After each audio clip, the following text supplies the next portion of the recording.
6 মাসও আদালতের নির্দেশনার পরও খন্দকার এনায়েতুল্লাহর এনা পরিবহনের 187টি বাস জব্দ করতে পারেনি দুদক। এ নিয়ে বুধবার ক্ষোভ জানিয়ে দুদক চেয়ারম্যানের কাছে স্মারকলিপি দিয়েছে নিরাপদ সড়ক আন্দোলন। তাদের অভিযোগ, অবৈধভাবে বাস চলাচলের অর্থ দিয়ে দেশকে অস্থিতিশীল করছে একটি গোষ্ঠী। বিস্তারিত নজরুল ইসলামের প্রতিবেদনে। সড়কে দাপিয়ে বেড়ানো এনা পরিবহন কার্যক্রম নিষিদ্ধ আওয়ামী লীগ নেতা ও সড়ক পরিবহন মালিক সমিতির সাবেক সাধারণ সম্পাদক খন্দকার এনায়েতুল্লাহর পরিবহন।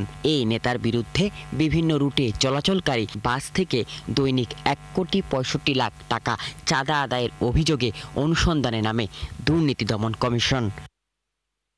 অভিযোগের প্রাথমিক সত্যতা মেলায় গত মে মাসে তার মালিকানাধীন এনা পরিবহনের 187টি বাস জব্দের আদেশ দেয় আদালত।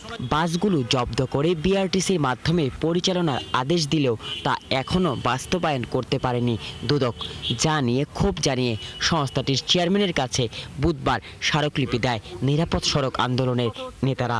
6 মাস আগে আদালত একটা নির্দেশনা দিয়েছে, এখনও তারা ডিলের কথা বলতেছে। বিজ্ঞ আদালত সেই বাসগুলো 187টা বাস এনা পরিবহনের 187টা বাস জব্দের নির্দেশ দিয়েছিলেন। এদিন সাবেক স্বরাষ্ট্রমন্ত্রী মহিউদ্দিন খান আলমগীর ও তার স্ত্রীর বিরুদ্ধে 425 কোটি টাকা ও 12,000 মার্কিন ডলার সন্দেহজনক লেনদেনের অভিযোগে মামলা করেছে দুদক।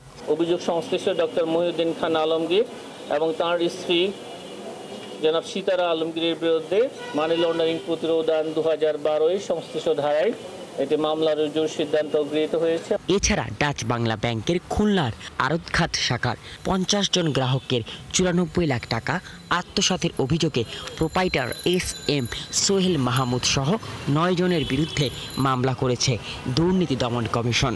সেই সাথে BCS প্রশাসন কল্যাণ বহুমুখী সমবায় সমিতি লিমিটেডের তহবিল আত্মসাৎ, জালিয়াতি ও অর্থ পাচারের অভিযোগে বহিষ্কৃত প্রশাসনিক কর্মকর্তা SM জাহিদুল ইসলামের বিরুদ্ধে অনুসন্ধান শুরু করেছে দুদক, জানান দুদক মহাপরিচালক। রিকশা চালক, ভ্যান চালক। নজরুল ইসলাম, 71, ঢাকা।